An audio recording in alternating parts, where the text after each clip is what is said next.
Kamusta na nga po mga master at sa videong ito ay atin ang ipagpapatuloy na gisahin ang chapter 47 at 48 sa manhwa series ng Ranker's Return. Kaya't atin na nga pong agarang umpisahan. Sa pagpapatuloy nga ng kompetisyon, maging etong karakter na tinatawag na Black Knight ay madali din lamang pinabagsak nitong nanomachine. Hanggang sa maya-maya ay pinukaw nga nito ang atensyon nitong MC na si Alibos at pasimpleng ibinulong ang isang bagay na agarang ikinabahala niya at mabilis na nagdeklara ng 10 minutong pahinga ng programa. Sa mga oras ding iyon ay makikita nating pinapanood nitong si Yang Chan ang nagaganap na King of Mass Combat at bagya nga itong nababahala buhat ng sa kabila ng may mga suot itong maskara ay madali pa rin silang nakikilala ng mga manonood buhat sa mga angking skill na kanilang ipinapamalas. Hanggang sa maya-maya ay nakatanggap nga siya ng tawag mula kay Yunwo. Sinagot nga niya ang naturang tawag habang wala ngang paligoy-ligoy itong humihingi sa kanya ng tulong at nagpahayag ng kanyang pangamba buhat sa biglaang aberya na nagaganap sa programa na posibleng magdulot ng malaking gusot sa kabila ng unang episode pa lamang ang King of the Mass Combat. Mabilis ngang lumipas ang 10 minutong palugit na masayang inilalahad nitong si Alibos at agarang ninais na simulan na ang susunod na laban. Nakakadalawang panalo na nga daw etong si Nanomachine at muli na nga siyang tumawag kung sino ang nais na bumasag sa win streak ng nasabing kalahok. Doy hindi naman nag-alintana etong isa sa 5 naroroon at etong ngang si Hungry Boxer ay mabilis na tinahak etong entablado at buong tapang na idiniklara na kanyang wawakasan ang sunod-sunod na panalo nitong individual na nagtatago sa loob ng makapal na bakal.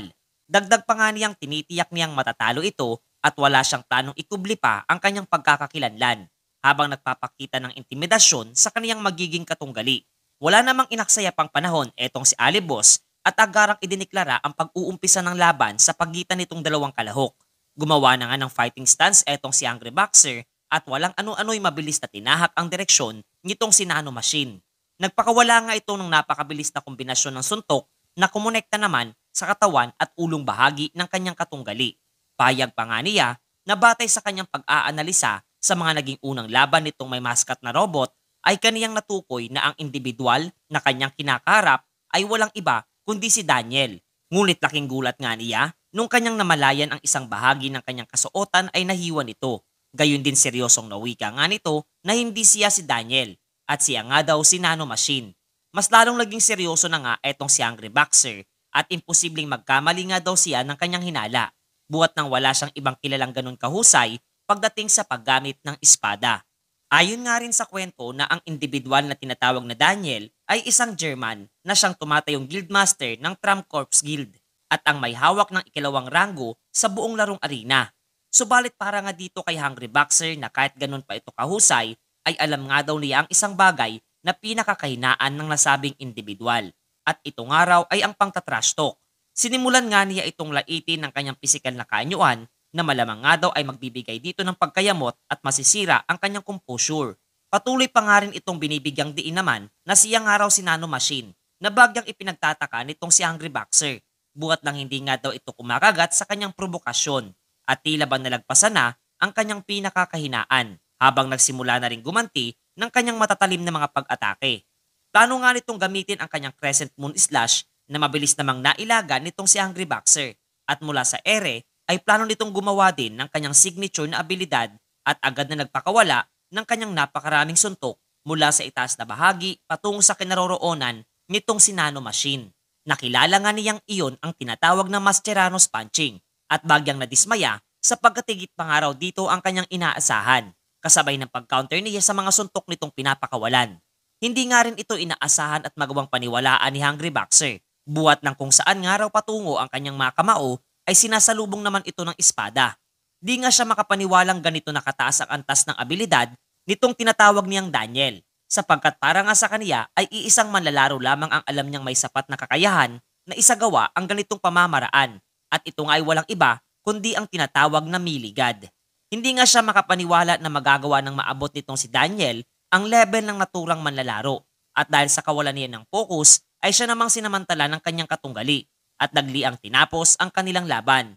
Habang etong si Alibos ay literal ngang walang masabi buhat sa kausayang ipinapamalas nitong manlalarong nagtatago sa likod ng karakter na Nanomachine na muli na ngang nanalo sa ikatlong pagkakataon. Muli namang dooy bumalik na sa labas na bahagi etong si Hungry Boxer at talagang mapipinta ang pagkayamot sa naging resulta ng kanilang labanan. Eto nga ay si Mascherano na sadyang patuloy na di makapaniwala sa kanyang nasisilayang kahusayan nitong aniya ay manlalarong si Daniel, na kapwa naman nauunawaan nitong iba pang mga kalahok ng patimpalak at napapaisip ang bawat isa kung sino nga ba sa kanila ang makagagawang tapusin ang win streak nitong manlalarong nasa kanilang harapan. Doy muli nga nagkaroon ng 10 minutong break sa programa at mula sa waiting room ay makikita natin etong si Alibos na bagyang pinagpapawisan dahil sa nangyayari. Hanggang sa narinig niya itong boses ng isa pang individual na kapwa nasa silid na iyon, na bahagya niyang ikinayamot buwat sa nakuha pa nitong magtanong sa kaniya kung bakit siya kinakabahan. At ito nga ay walang iba kundi ang ating pangunahing tauhan. Nilinaw nga sa kwento na ang taong nasa likod ng maskara ni Alibos matapos ang unang break sa programa ay walang iba kundi si Yang Chan. At etong si Yunwoo naman ang siyang pansamantalang palihim na gumamit sa karakter na nanomachine. Natanong nga siya nitong matalik niyang kaibigan kung papaano niya re-resolbahin ang gusot na kanyang pinasok, na bahagyang nagpakamot naman dito kay Yunwoo sapagkat wala nga siyang naiisip na paraan kung papaano ito masusolusyonan, na mas lalo lamang nagpasakit sa ulo nitong kanyang matalik na kaibigan mga master. Muli namang ipinakita sa atin na ipinagpatuloy na ang pagpapadaloy ng King of the Mask Combat at eto ngang si Yang Chan na nagkukunwaring si Alibos ay muli nang nagtanong kung sino ang nais na lumaban kontra dito kay Nanomachine. Sa mga oras nga ding iyon ay nagpaplanong muli etong si Kim Seok-jong na bumawi laban dito kay Daniel at nais na muling lumaban sa arena. Subalit bago pa man niya iyon maisagawa, ay pasimpleng nagsaad ng kanyang personal na kagustuhan etong si Yunwoo na nagpapanggap na si Nanomachine na mag-forfeit sa kompetisyon, na lubos na ikinabiglang marinig nitong si Kim Seok-jong, maging ng iba pang mga manlalarong naroroon. Humingi nga siya ng paumanhin sapagkat mayroon nga daw siyang biglang importanteng bagay na kinakailangang asikasuhin at sisikaping muling makabalik sa lalong madaling panahon. Magkaganoon man, sa kabila ng biglaang pag-alis nito ay hindi naman naging rason upang mahinto ang programa. Bagkus nagpatuloy nga ang mga natitirang manlalaro at sa uli ay nangibabaw nga sa lahat ng mga kalahok etong si Kim Seok-jong na nadidismaya buwat sa hindi man lamang siya nakabawi dito sa individual na nagtatago sa karakter na Nanomachine at tuluyan siyang idiniklarang panalo sa kanilang lahat.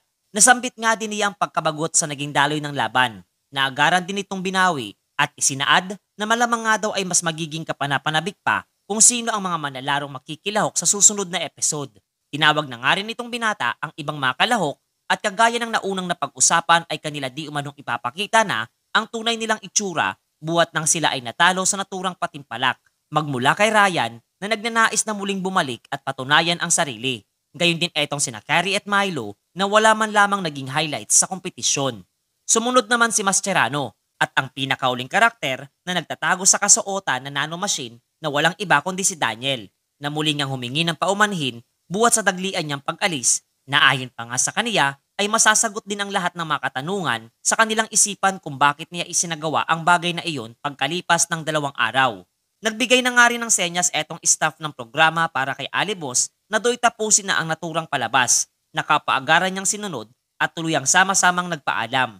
Sa kabilangan ng mga nangyari ay matagumpay namang naging maingay sa gaming community ang programang King of the Mask Combat, lalo na pagdating dito kay Daniel. Pagkalipas pa nga ng 2 araw ay inilabas sa publiko ang footage kung saan ay makikita etong naging interaksyon nitong sina Alibos at Daniel na nooy humihingi ng paumanhin sa binata.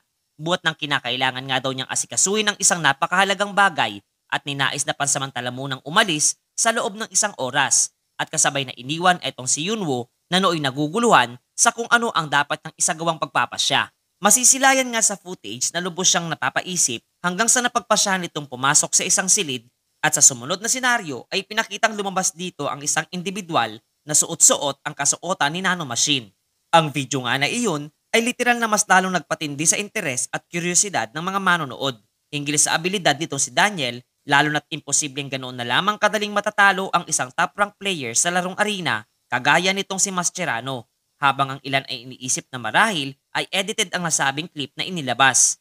Subalit sa gitna nga ng mainit na talakayan ay may ibang mga manonood na naniniwalang authentic ang nasabing video at totoong si Alibos ang siyang lumaban kay Mascherano.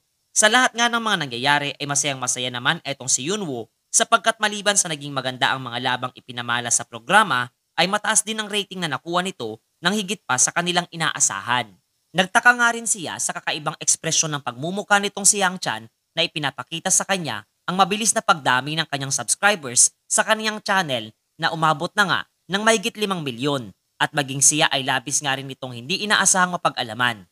Pasimple namang iniugnay ito ni Yunwoo sa tagumpay ng naging unang episode ng inilunsad nilang programa, habang mas minabuti naman itong kanyang kaibigan na ipalala sa kanya ang nilalaman ng naging kontrata niya sa kumpanyang Nike, na mayroon siyang bonus na matatanggap na $10,000 sa bawat 10,000 subscribers sa kanyang channel. Gayon din ay pagkakalooban siya ng alinman sa mga rare items o skill book kada buwan. At noong ang mga bagay na iyon ay muli niyang maalala, ay literal na mas lalo siyang napanganga, na ayon pa nga kay Yang Chan ay mukhang nauunawaan na nito ang nais ng iparating para dito sa kaibigan niyang maluha-luha na sa kanyang napag-alaman. Natanong nga siya nitong si Yunwoo kung ano ang nais niyang kainin. Subalit nakangiting sinagot naman siya ni Yang Chan na hindi na iyon mahalaga pa, at ang mahalaga ay mas mapabilis nga daw ang pagbabayad nitong ating pangunahing tauhan ng mga bayarin na nagpapahirap sa kanyang pamilya, na talagang nagpaluan ng tuluyan dito sa binata. Matapos ang kanilang naging interaksyon, ay masisilayan nating tinahak nga niya ang isang partikular na gusali na tinatawag na Millwall.